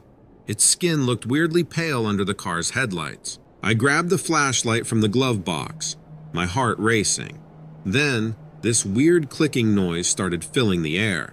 It was like the rapid-fire, raspy chirping of a nocturnal insect, only deeper, a whole octave lower than the chirping of a common swamp cricket. I got chills as I grabbed the flashlight and opened the car door, not really knowing what was out there. I tried to sound brave as I yelled into the dark, but my voice was shaking. But inside, I was more than just scared. I was terrified. This isolated drive was turning into a nightmare, and my adventurous idea now seemed foolish. It's hard to describe what happened next. The creature uncoiled from its strange pose and started crawling on all fours, but not like a person would. It moved fast, more like an animal. It was moving in an awkward pattern though, almost as if it was looking for something in a crazy zigzag pattern. I'm not even sure if it noticed me, by the way it was so intently moving around. Its eyes glowed in the dark, empty of any human feeling. And that clicking sound it made, it was just creepy. In an instant, I lost my voice. All I could do was stand there rooted to the spot, the flashlight beam shaking as it illuminated that grotesque figure. I've seen weird things before, but nothing like this. This creature wasn't a man. Nothing resembling a human could move like that. I could see clearly when my car's headlight beams fell on the creature. Its eyes were huge and pitch black, shining like some wild animals in the moonlight. Unnerving to say the least. The rest of its face was all wrong too. No nose I could see, just an open mouth gawking back at me. It looked like something out of a nightmare, half human, half something else. Still gives me goosebumps just thinking about it. And that clicking sound, growing louder and closer, was like something straight out of a nightmare. I could hear it, that noise echoing in my ears as if taunting me. And within seconds, the creature was gone, disappeared into the undergrowth, leaving just the faint trace of its chilling clicking sound in the air. I was frozen, just like a deer in the headlights. Maybe the thing had found what it was looking for. My brain was drawing blanks. My body almost refused to move. Adrenaline rushing, heart pounding. I jolted back to reality, jumped into my car and locked the doors. I must have sat there for a good 5 minutes before I turned the car around and drove away. Just thinking that thing might be close by was enough to scare me stiff. I could not shake off what I had just witnessed for quite some time. I didn't think I was scared easily, but the encounter with that creature had completely rattled me. To say that I was questioning my sanity would be an understatement. In the following days, I found myself unable to shake the image of that creature's haunting gaze, or the sound of its raspy clicking. The peace and quiet I used to love now felt creepy, like anything could be hiding out there. Deep down, I knew it wasn't human, but part of me kept trying to make excuses, trying to find a way that it could have been a human, just so that I could get some answers. Eventually, after much research, I heard about crawlers, pale, gaunt creatures that crawl on all fours, associated with strange clicking noises. There were other stories I found too, other witnesses to these things, and the people who told them were alone and scared too, just like me. They also sounded very sure about what they'd seen. Their stories, even though they were terrifying, gave me a strange sense of comfort. I wasn't alone now, and I knew then that what I had experienced wasn't simply a bad dream, but something totally real.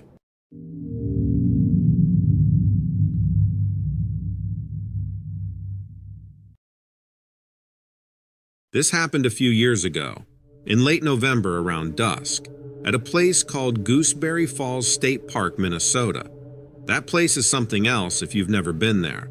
Waterfalls, a river gorge, real picturesque stuff. I lived in Duluth then, an hour from the park. I'd go there for some peace, especially when my apartment building got too noisy.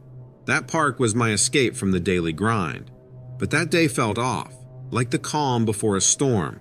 The sunlight was fading, throwing long shadows through the trees.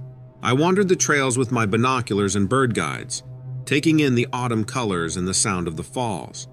Apart from the weird feeling, it was a decent day. Got the feeling that day that I wasn't alone. I was hoping to spot a woodpecker or something, but definitely not what I did end up seeing. I was crossing this bridge over the river, watching the water flow below, minding my own business and wondering what the little ripples in the water meant for the fish. In that park, you find yourself thinking about everything, even fish. Anyway, as I was crossing that bridge, I started to smell something really off. Now, I'm a plumber and I've sniffed some rank stuff in my time, but this was on a whole other level. It was a stale, acrid smell that really turned my stomach, like rotten meat left in the sun for days. It was like the smell of death, something rotting in the forest. It permeated the air around me then, masking the scent of pine and damp earth.